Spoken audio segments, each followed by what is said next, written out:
हर खबर पर होगी आपकी पकड़। डाउनलोड कीजिए एबीपी लाइव ऐप। अभिनेता सुशांत सिंह राजपूत की मौत के सिलसिले में कल पुलिस ने उनकी सबसे करीबी मित्र रिया चक्रवर्ती से करीब 11 घंटे तक पूछताछ की। इन 11 घंटों में क्या क्या हुआ, इसकी एबीपी न्यूज के पास एक्सक्लूसिव जानकारी है। बड़ी बात यह है कि रिया चक्रवर्ती ने कहा कि सुशांत ने रिया से यशराज की फिल्म छोड़ने की बात कही थी। रिया के मुताबिक सुशांत ने उन्हें ये बात 1 साल पहले कही थी, जब वो रिलेशनशिप में भी नहीं थे। हालांकि रिया ने ये फिल्म नहीं छोड़ी। गणेश ठाकुर हमारे सहयोगी हमसे ज्यादा जानकारी लिए हुए जुड़ रहे हैं। गणेश, आपसे जानना चाहेंगे कि 11 घंटे तक अगर पूछताछ हुई है तो ये बहुत लंबा समय है पूछताछ के लिए। क्या कुछ निकल कर आया? क्या पुलिस के पास कोई सुराग? जी देखिए, रिया सुशांत के आखिरी समय में उनके बहुत करीबी थी और उनका देखभाल भी वो कर रही थी। इसीलिए रिया का स्टेटमेंट इस पूरे मामले की गुत्थी सुलझाने में काफ़ी अहम है। रिया ने एक बहुत बड़ी बात अपने स्टेटमेंट में कही है कि यशराज फिल्म्स को लेकर सुशांत के कुछ रिजर्वेशंस थे और 1 साल पहले जब उनकी दोस्ती थी तब उन्होंने कहा था कि वो यशराज फिल्म्स के साथ में अपना जो भी नाता है या उनकी फिल्में हैं वो छोड़ दें। वजह पूछी गई तो सुशांत ने कुछ ठीक से नहीं बताया। उन्होंने ये कहा कि मैं छोड़ रहा हूँ, तुम भी छोड़ दो।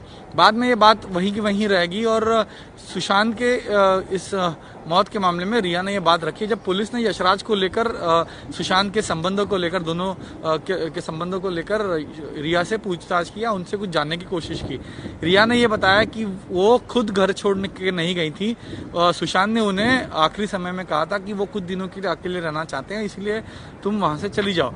बताया जा रहा है कि रिया ने सुशांत का बेहद ख्याल रखा था और रिया ने अपने स्टेटमेंट में ये भी कहा है कि सितंबर महीने तक सब ठीक था 2019 के, उसके बाद से ही दिक्कत होना शुरू हुई थी और रिया ही वो थी जो डॉक्टर के पास सुशांत को ले गई थी।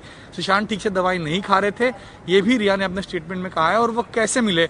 जब वो यशराज की फिल्म्स मेरी डैड की मारुति कर रही थी और सुशांत यशराज की फिल्म शुद्ध देशी रोमांस कर रहे थे, तब से उनकी मुलाकात शुरू हुई और तब से दोस्ती बाद में जो है और गहरी होगी। और भी कई खुलासे पुलिस के सामने किए गए हैं। रिया के अलावा श्रुति मोदी जो उनकी मैनेजर है, उन्होंने एक जानकारी पुलिस को दी है। वो ये है कि करण जौहर की फिल्म ड्राइव को लेकर सुशांत डबिंग के लिए डेट नहीं दे रहे थे। जब करण जौहर की कंपनी की तरफ से उन्हें फोन किया गया और उन्होंने सुशांत से पूछा कि आखिर वो ऐसा क्यों कर रहे हैं, उन्होंने कहा कि मैं 3 बार कंपनी या प्रोडक्शन हाउस को डेट दे चुका हूं, उन्होंने कुछ नहीं किया, इसी वजह से मैं फिलहाल टाल रहा हूं। तो ये सारी बातें जिन एंगल्स पे जांच हो रही है। वहीं एक बात और पुलिस को पता चली यशराज के बारे में, वो ये है कि औरंगजेब फिल्म सुशांत सिंह राजपूत को यशराज ने ऑफर की थी। यशराज की ये फिल्म सुशांत ने साइन नहीं की।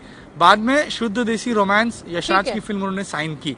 तो क्या इस फिल्म को लेकर कोई ऐसा मनमुटाव था या कोई मतभेद थे? बिल्कुल, कहीं ना कहीं जो लगातार ये कहा जा रहा है, जो बड़ी बात निकल कर सामने आ रही है, वो यही कि वो अपनी दवाएं समय पे नहीं ले रहे थे और कहीं ना कहीं डिप्रेशन के वो शिकार थे।